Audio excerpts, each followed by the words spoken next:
Hello students, this is Dilip Pawar working as Assistant Professor History at Government College Nagaur। तो आज का जो video है उसमें अपन बात करेंगे कि अपन IAS और RS एग्जाम की तैयारी किस प्रकार से कर सकते हैं। तो IAS और RS एग्जाम के साथ साथ इसमें अदर एग्जाम्स भी शामिल है, जैसे नेट का एग्जाम हो गया या बैंकिंग का एग्जाम हो गया, SSC का एग्जाम हो गया। एक जो जनरल अप्रोच जो अपन को रखनी है जनरल स्टडीज के प्रति, उसके बारे में अपन बात करेंगे और कौन कौन सी किताबें इंपॉर्टेंट है जीके के हिसाब से, उसके बारे में मैं आपको बताना चाहूँगा।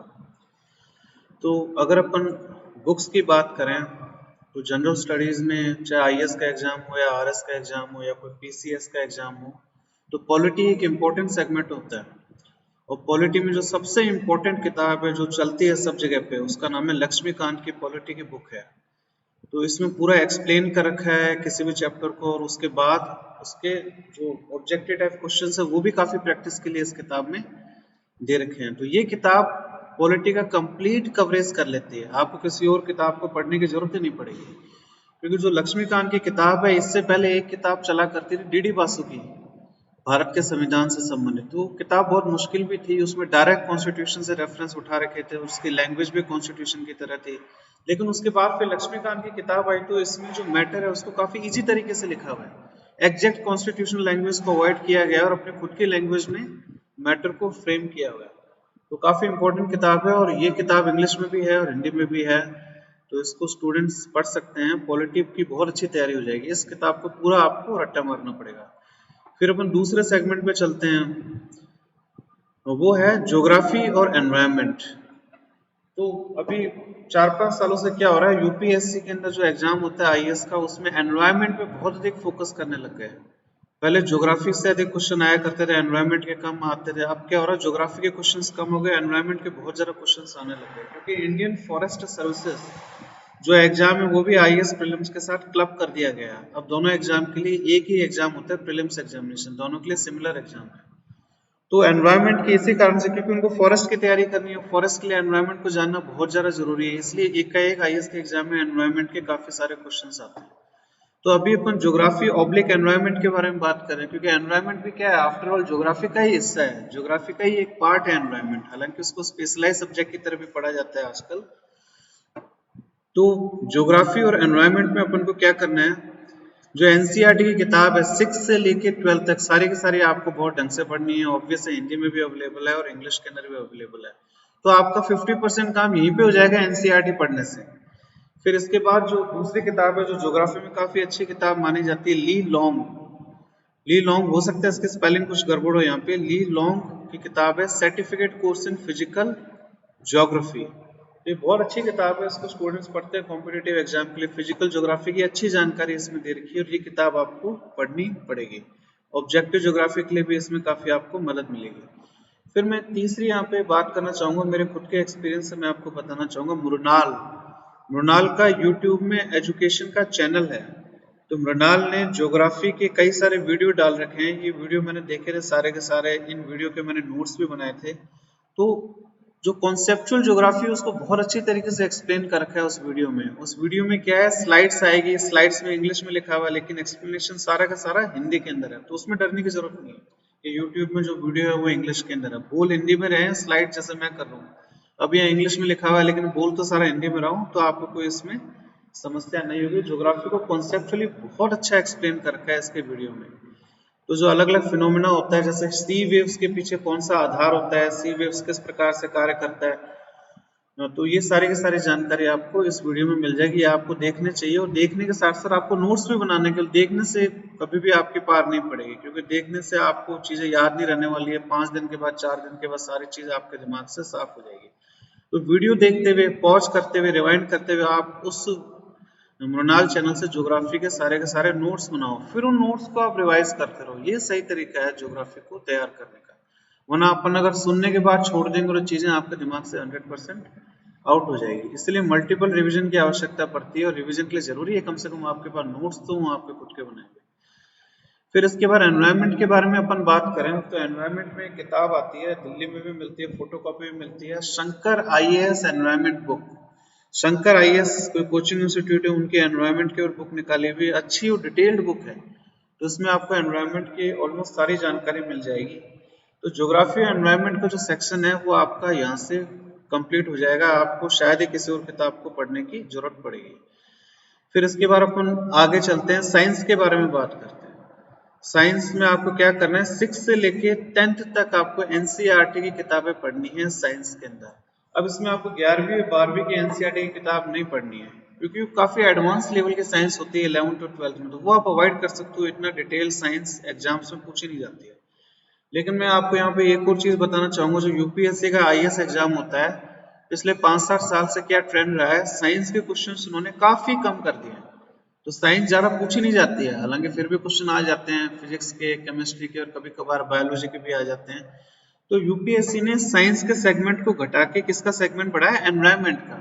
तो सारा का सारा वेटेज साइंस का एनवायरनमेंट तो यूपीएससी ने शिफ्ट कर दिया, तो साइंस के बहुत कम क्वेश्चन आते हैं। तो अगर आप आईएएस की तैयारी कर रहे हो तो साइंस को आप अवॉइड ही कर सकते हैं पढ़ना, आप एनवायरनमेंट पे अधिक आप फोकस कर सकते हैं। क्योंकि पहले क्या होता था, आईएफएस का एग्जाम, आईएएस प्रीलिम्स में क्लब करने से पहले साइंस के आते थे क्वेश्चंस, बायोलॉजी के भी आते थे, ह्यूमन डाइजेस्टिव सिस्टम्स के भी क्वेश्चन आते थे, लेकिन उसके बाद इनका सेगमेंट बहुत कम हो गया, नेग्लिजिबल इनका सेगमेंट है साइंस का।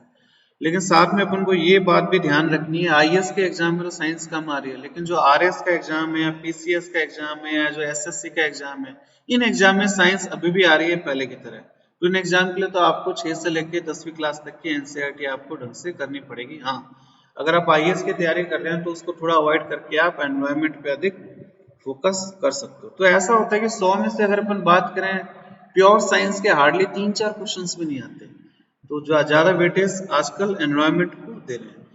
फिर इसके बाद अपन आगे चलते हैं और बात करते हैं इकोनॉमी के बारे में। तो इकोनॉमी में जो अच्छी किताब मुझे लगी वो है रमेश सिंह ऑथर का नाम है, और टीएमएच पब्लिकेशन है, टाटा एंड मैकग्रा-हिल पब्लिकेशन है। इसकी किताब है, इंडियन इकोनॉमी को भी लिखी हुई, अच्छी किताब है, इजी लैंग्वेज में लिखा हुआ है, और ये किताब आपको समझ आ जाएगी। इसमें कॉन्सेप्चुअली अच्छा एक्सप्लेन किया है इंडियन इकोनॉमी के बारे में, रमेश सिंह की किताब है।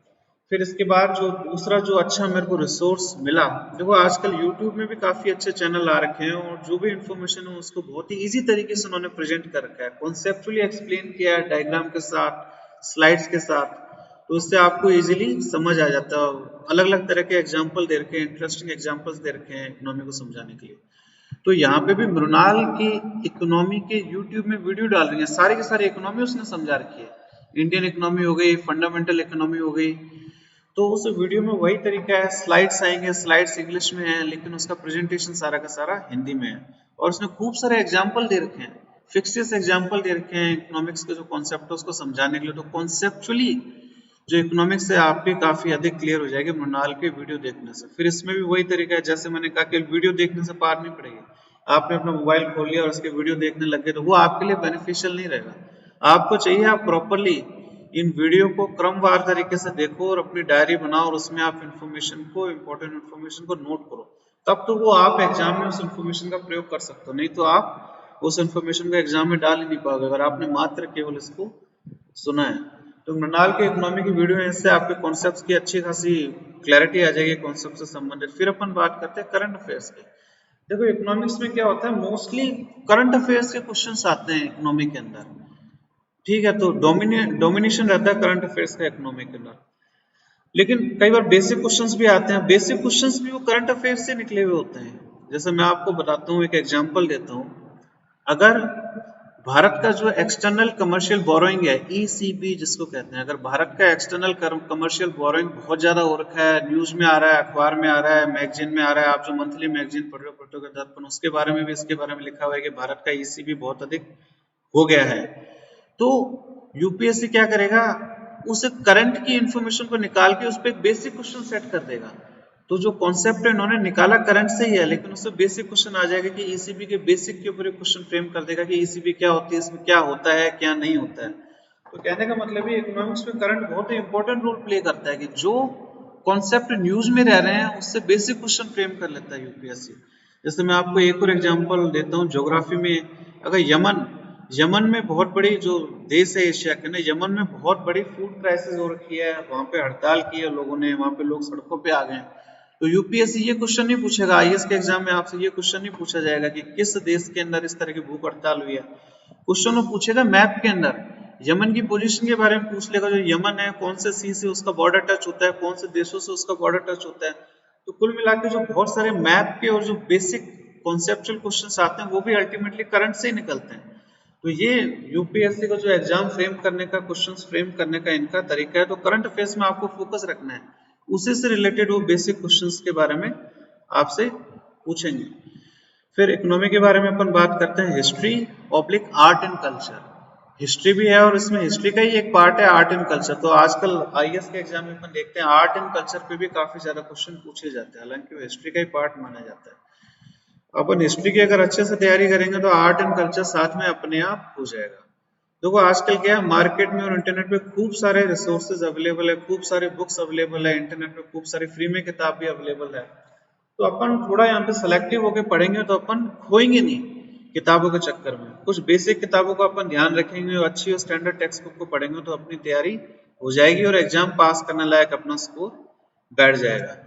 अब हिस्ट्री में जो आपको शुरुआत करनी है, सबसे पहले एनसीईआरटी की किताब पढ़नी है।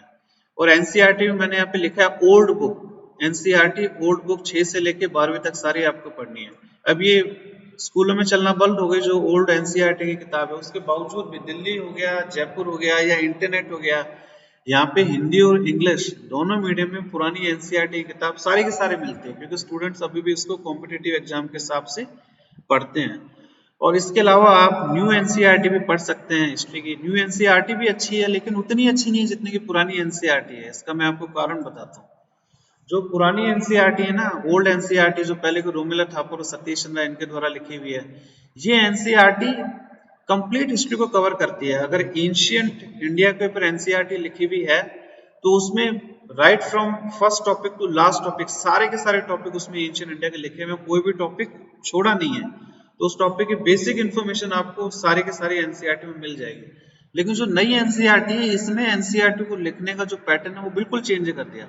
अब क्या कर रहे हैं, नई एनसीईआरटी में थीम वाइज हिस्ट्री उठा रहे हैं। यानी अगर आप एंशिएंट इंडिया की आप हिस्ट्री पढ़ोगे तो उसमें वर्ड का जो एंशिएंट पीरियड है उससे संबंधित भी इंफॉर्मेशन मिल जाएगी। और जो एंशिएंट इंडिया में जो इंपॉर्टेंट टॉपिक्स हैं, जैसे अशोक के बारे में, अशोक का धम्म है उसके बारे में एक्सप्लेनेशन देंगे, काफी अच्छी एक्सप्लेनेशन देंगे, डिटेल्ड एक्सप्लेनेशन देंगे। और अनटच्ड पहलू, जो अनटच्ड एरिया है जिसपे आज तक लिखा नहीं गया, वो वाली इंफॉर्मेशन भी वो दे देंगे ढूंढ के।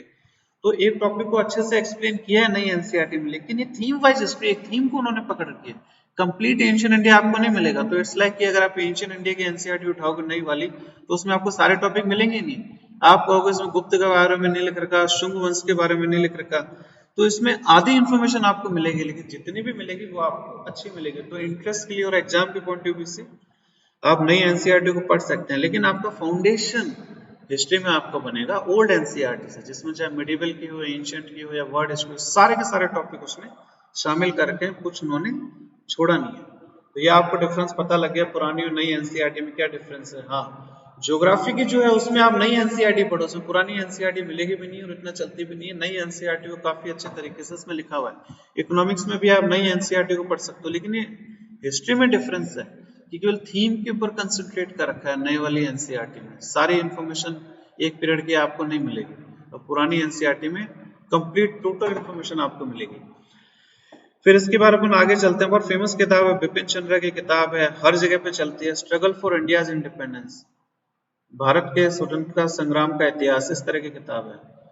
तो जो बिपिन चंद्रा की किताब है ये बहुत ही इंपॉर्टेंट और क्रिटिकल किताब है। चाहे आप आईएएस की तैयारी कर रहे हो, चाहे आप आरएस की तैयारी कर रहे हो, चाहे आपको ऑब्जेक्टिव हिस्ट्री तैयार करनी हो। ऑब्जेक्टिव हिस्ट्री क्या होती है, जिसमें एक क्वेश्चन होता है जिसके 4 ऑप्शन होते हैं, उनमें से आपको एक सेलेक्ट करना होता है, या फिर आपको आंसर राइटिंग करनी हो, सब्जेक्टिव आंसर लिखने हो। तो बिपिन चंद्रा की किताब बेस्ट है। इसको तो अपन क्लियरली बाइबल कह सकते हैं कॉम्पिटिटिव एग्जाम का, क्योंकि किताब इतनी ज्यादा इंपॉर्टेंट है, इसकी हर एक लाइन इंपॉर्टेंट है। अक्सर क्या होता है, जो स्टूडेंट तैयारी कर रहे हैं बिपिन चंद्रा की किताब पढ़ लेते हैं, फिर एग्जाम में जाते हैं, एक क्वेश्चन आता है और वो कहते हैं कि यार ये क्वेश्चन तो हमने पढ़ा ही नहीं बिपिन चंद्रा में। फिर किताब खोलते हैं, दोबारा ढंग से देखते हैं तो उस लाइन से क्वेश्चन पूछा होता है जिसमें उन्होंने अंडरलाइन नहीं किया होता है। तो बिपिन चंद्रा की एक एक लाइन गोल्डन लाइन है इस किताब को, तो आपको बहुत ढंग से करना है। इसकी आपकी ऑब्जेक्टिव हिस्ट्री भी तैयार होगी और साथ में सब्जेक्टिव हिस्ट्री भी तैयार होगी। और अगर आप कॉम्पिटिटिव एग्जाम की तैयारी नहीं भी कर रहे तो एज ए जनरल रीडर की जो किताब है बहुत ज्यादा इंटरेस्टिंग है, जिसको आप पढ़ सकते हैं। क्योंकि इस किताब में बहुत इंटरेस्टिंग तरीके से इन्फॉर्मेशन है उसको दे रखा है, आपको रुचि डेवलप होगी आपकी हिस्ट्री में, जस्ट आप इसको गो थ्रू भी करते हैं, इस किताब को आप पढ़ते हैं। फिर इसके बाद मॉडर्न इंडिया में भी एक और किताब है, थोड़ी सी छोटी किताब है, स्पेक्ट्रम की मॉडर्न इंडिया, काफी चलती है, इसमें कंसाइज वे में मॉडर्न इंडिया को दे रखा है, सारे टॉपिक इसमें इंक्लूड कर रखे हैं। तो ये किताब आप पढ़ सकते हो, स्पेक्ट्रम की मॉडर्न इंडिया, अच्छी किताब है, स्टैंडर्ड किताब है। फिर अपन आर्ट एंड कल्चर के बारे में बात करते हैं। आर्ट एंड कल्चर में एक लड़का है नितिन सिंघानिया, जिसका काफी पहले 2013-14 में आईएएस में सिलेक्शन हुआ था। तो इसने आर्ट एंड कल्चर के काफी अच्छे नोट्स बनाए थे। तो नोट्स हर जगह पे फोटोकॉपी में मिला करते थे, तो काफी समय तक स्टूडेंट्स हैं उन्होंने इसके नोट्स पढ़े, आर्ट एंड कल्चर के, नितिन सिंघानिया के नोट्स। फिर बाद में क्या हुआ, नितिन सिंघानिया ने अपनी किताब लिख दी प्रॉपर पब्लिशर के साथ मिलकर, तो किताब मिलने लगे नितिन सिंघानिया की आर्ट एंड कल्चर। मेरे ख्याल से उसका टीएमएच ही पब्लिशर है, टीएमएच ही।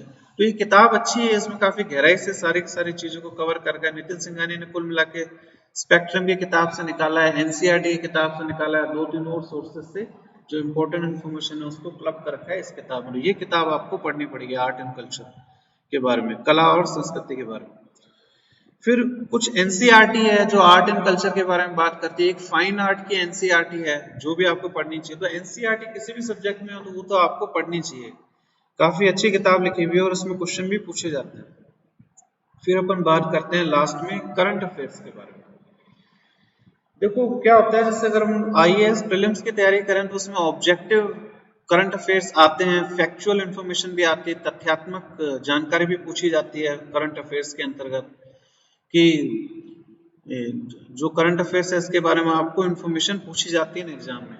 लेकिन बात यह है करंट अफेयर्स का वास्तविक प्रयोग कहाँ पे होता है। चलो ठीक है, प्रीलिम्स के लिए तो आपको उसको पढ़ना है, इंपॉर्टेंट इन्फॉर्मेशन को याद रखना है, लेकिन जो मेंस का सेगमेंट है, जैसे आईएएस का एग्जाम हो गया, आरएस का एग्जाम हो गया, मेंस के सेगमेंट में करंट अफेयर्स बहुत ज्यादा डोमिनेट करता है। तो जिसके करंट अफेयर्स में अच्छी खासी पकड़ है, सब्जेक्टिव करंट अफेयर्स में, यानी कि वो आंसर लिख सकता है जो करंट अफेयर्स के क्वेश्चन है, सब्जेक्टिव यानी विषयात्मक जानकारी जो रखता है करंट अफेयर्स में, उसके लिए बहुत बड़ा एडवांटेज होगा। क्योंकि मैं आपको फिर बोल रहा हूँ, आईएएस मेंस का एग्जाम जो है, सिलेबस है हेवीली डोमिनेटेड है करंट अफेयर्स के। तो खूब सारे करंट अफेयर्स के अलग अलग सेगमेंट के इनमें मेंस के अंदर क्वेश्चंस आते हैं जिसके आपको आंसर लिखने पड़ेंगे। तो उसको दो तरीके से तैयार करना है, एक तो फैक्चुअल जो प्रीलिम्स में काम आएगा, दूसरा सब्जेक्टिव। सब्जेक्टिव का वेटेज बहुत ज्यादा है, सब्जेक्टिव करंट अफेयर्स का। तो करंट अफेयर्स में तो आपको महारत हासिल करनी पड़ेगी, चाहे आप आईएएस का एग्जाम निकालना चाह रहे हैं या फिर आरएस का एग्जाम निकालना चाह रहे हैं या फिर पीसीएस का एग्जाम आप निकालना चाह रहे हैं। अब करंट अफेयर्स को अपन मजबूत कैसे बना सकते हैं, एक तो ये है कि आप डेली न्यूज़पेपर पढ़ो, और न्यूज़पेपर पढ़ने से काम नहीं चलेगा। आप सुबह उठो, न्यूज़पेपर पढ़ लिया और उसको आपने रख दिया एक जगह पे, तो आप जो इम्पोर्टेंट इन्फॉर्मेशन है उसको अपनी डायरी में नोट करते रहो धीरे धीरे। अच्छी आदत है नोट्स बनाने की, तब भी जो आपने अखबार में पढ़ा है, किसी डायरी में नोट किया, फिर आप उसको रिवाइज करोगे, एग्जाम से पहले पढ़ के जाओगे, तब आप उसको एग्जाम में सही कर सकते हो। अगर आज के अखबार में आपने कुछ पढ़ लिया और अखबार को बंद करके रख दिया, तो जब एग्जाम होगा तो आपको इन्फॉर्मेशन याद नहीं रहेगी। तो नोट्स बनाने की आप हैबिट डेवलप करो इस एग्जाम को क्लियर करने के लिए। तो आप एक न्यूज़पेपर आप पढ़ सकते हैं। फिर इसके अलावा आपको मैं बहुत ही अच्छा सोर्स बताता हूँ करंट अफेयर्स का। एक यूट्यूब का चैनल है ओनली आईएएस। ओनली आईएएस में मोस्टली क्या करता है, दो तरह के वीडियो डालता है। यूट्यूब का चैनल है डेली, एक तो आईएएस प्रीलिम्स की वो वीडियो डालेगा, उसमें क्या होगा, आज के दिन अखबार में द हिंदू न्यूज़पेपर और इंडियन एक्सप्रेस या और कोई जो रिसोर्स है इंटरनेट पे अवेलेबल, हर दिन के करंट अफेयर्स की ऑब्जेक्टिव जानकारी वो प्रीलिम्स वाले वीडियो में देगा। यानी फैक्चुअल इन्फॉर्मेशन 40-45 मिनट का, 30-35 मिनट का, 20-25 मिनट के इसके वीडियो होते हैं, एक वीडियो डेली के डेली डालता है। तो उस वीडियो में तो आपको प्रीलिम्स के बारे में सारी जानकारी मिल जाएगी।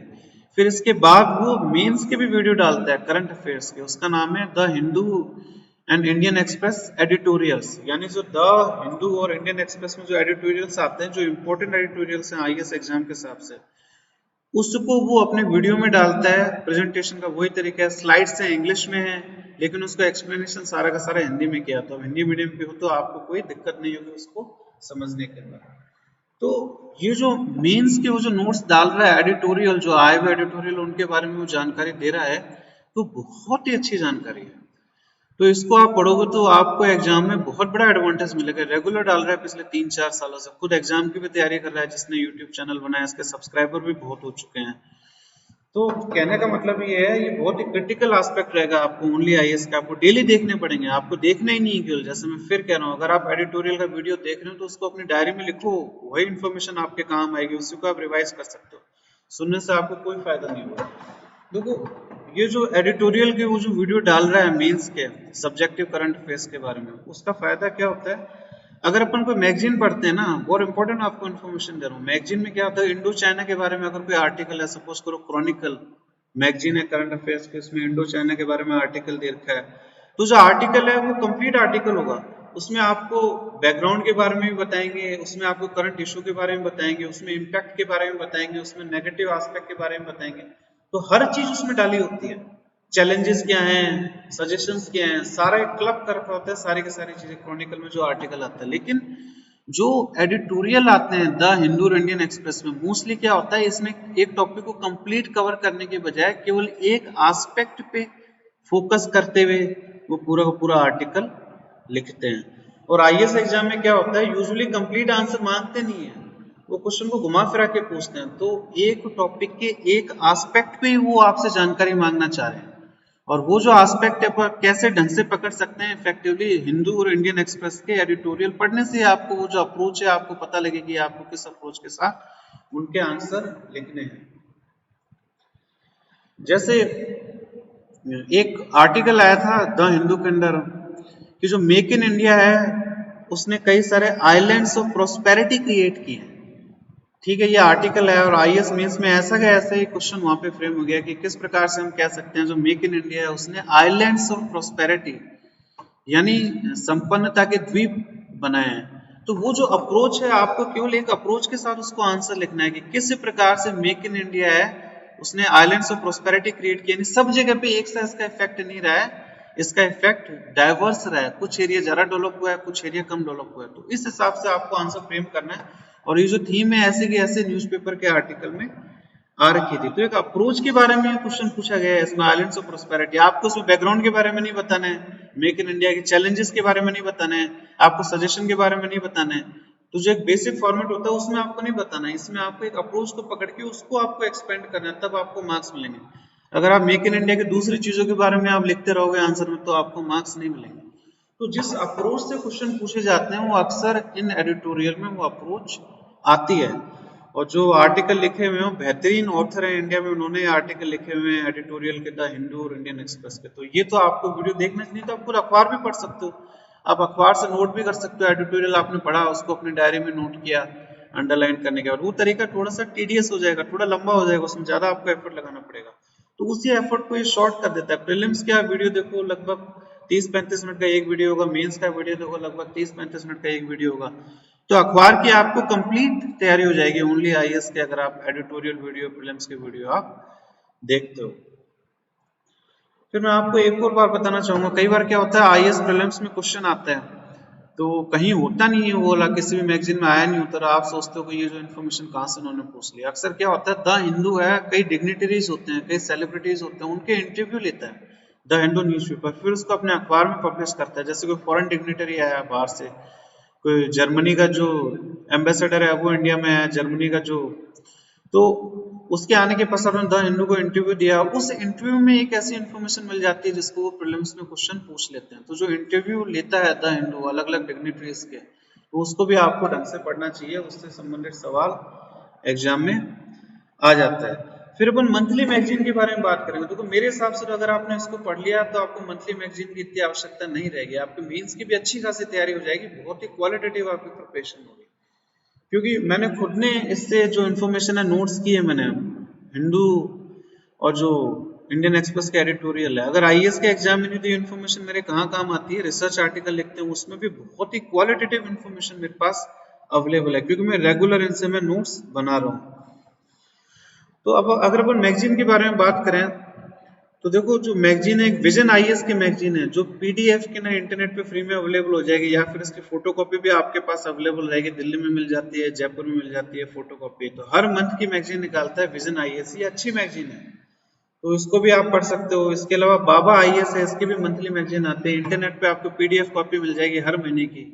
तो ये जो वेबसाइट में जो इन्फॉर्मेशन दे रहे हैं ना, कई सारी वेबसाइट बनी है जिसमें वो मैगजीन बना के डाल रहे हैं, तो इसमें काफी एक्यूरेट इन्फॉर्मेशन होती है। इनका इन्फॉर्मेशन को कलेक्ट करने का जो तरीका है काफी साइंटिफिक होता है। मुझे ऐसा लगता है जैसे क्रॉनिकल मैगजीन है, काफी सालों से चली जा रही है, तो उन्होंने जानकारी देने के तरीके में कोई इनोवेशन नहीं किया। जैसे पहले क्रॉनिकल मैगजीन आया करती थी, वैसे ही आज के समय में क्रॉनिकल मैगजीन आ रही है, कोई ज्यादा डिफरेंस आया नहीं है। लेकिन ये जो वेबसाइट है, जैसे बाबा आईएएस हो गया, विजन आईएएस की जो वेबसाइट है, या फिर इनसाइट ऑन इंडिया, मैं यहाँ पे लिख देता हूँ, एक और वेबसाइट है इनसाइट ऑन इंडिया। तो जो इसकी वेबसाइट है, इसमें भी करंट अफेयर्स की बहुत अच्छी जानकारी देते हैं, तो इसको भी आप प्रयोग कर सकते हो अपनी प्रिपरेशन करने के लिए। फिर जो मुझे ठीक मैगजीन लगती है, प्रतियोगिता दर्पण मैगजीन लगती है, क्योंकि प्रतियोगिता दर्पण में क्या है कि एक आईएएस और पीसीएस एग्जाम के अलावा कई सारे और एग्जाम की भी इसमें आप तैयारी कर सकते हैं, एसएससी बैंकिंग, उसके बारे में भी इसमें अच्छी खासी इंफॉर्मेशन होती है। तो ये करंट अफेयर्स का है, जिसके लिए आपको ये सारी चीजें करनी पड़ेंगी। तो जो आईएएस में कुल मिला के जो तैयारी की जरूरत पड़ती है, उनमें आपको इन्हीं किताब की आपको आवश्यकता पड़ेगी।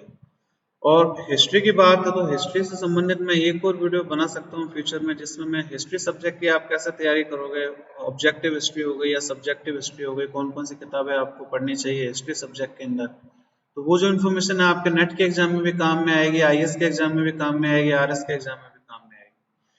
तो इसी के साथ ही मैं अपना वीडियो यहाँ पे समाप्त करता हूँ, और मेरा वीडियो देखने के लिए आप लोगों का बहुत बहुत धन्यवाद।